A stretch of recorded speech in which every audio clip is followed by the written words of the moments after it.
Cloud Atlas is an incredibly ambitious movie. It's a co-directed feature by Tom Tykwer and the Wachowskis. It has actors playing multiple characters, spans various locations and time periods, and clocks in at just under 3 hours. So there are a lot of variables where things could kind of go awry. Yet despite the possibility of building a structure on sand, Cloud Atlas delivers. Now, Cloud Atlas is adapted from the book of the same name by David Mitchell. And I actually was lucky because when I saw it with my roommate who had just finished reading the book. Yeah, Michael, the book's really good. You should give it a read. And me, having not read the book, it was very interesting to compare and contrast what we got out of the film. If you want to read it, I'll definitely let you borrow it. If you haven't read the book, the first 35 minutes or so, very confusing. It jumps through all 6 storylines in quick succession to set up the world for you. And then after that barrage of images, while the montage keeps going, it slows it down a little bit. It's really good. Now, what's so interesting about this constant montage is it really showcases the editing, the writing, and the themes running throughout the whole story. One story might take place on a plantation and the other story might take place in Neo Sol, but with that cut, the thematic parallels become very clear. And the themes that run throughout these stories really stresses the significance of humanity and spirituality. The idea that these bodies are just vessels for a soul, and that soul will transcend time and space, and maybe we'll meet one another in another life. Our statuses, race, gender, sexual orientation, that will all change. But we shouldn't be judging one another based off of those differences, because deep down inside, we're just stuff. Yeah, man, we're just all energy. As dark as the film may get, you really do walk out feeling good about humanity. Now, while the editing may have been the standout, the prosthetics were definitely the weakest point. Again, we're dealing with actors playing many different characters. And it's actually quite cool because during the end credits they show all the different characters that the actors played. And these roles range from main character to small bit parts. On top of the movie being good, it's a very fun game of Where's Waldo. But like I was saying, when any actor is wearing prosthetics to be portrayed as old or in the Neo Sol scenario, they just kind of are an eyesore. And just to be clear, I know that Doona Bae is South Korean. I'm more specifically talking about Jim Sturgis and Hugo Weaving. His face is just so defined.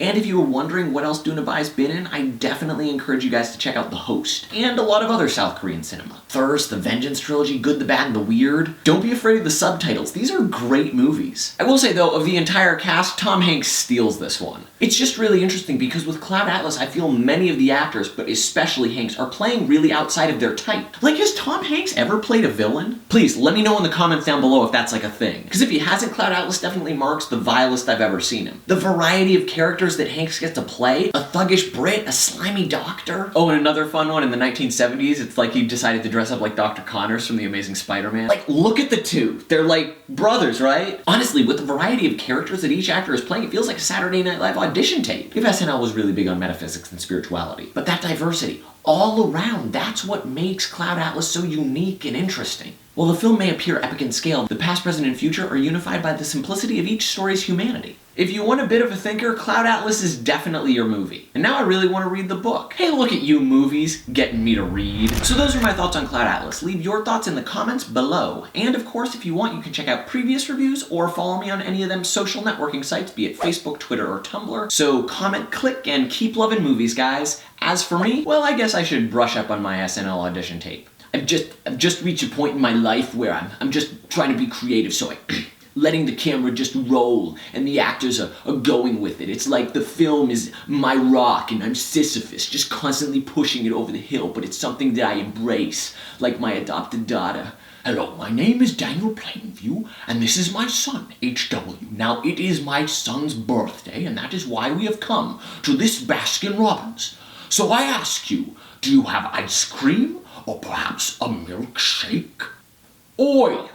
Many people think that I'm just a tinkering gremlin, but I'm really more of a people person. So what would you like? Would you like a 6-inch or a foot long? And would you like to get a $5 one? Students of PS 119, I just wanted to applaud you again in taking your school back and giving you your morning announcements. In the cafeteria for lunch, there are chicken nuggets and also teriyaki bowls.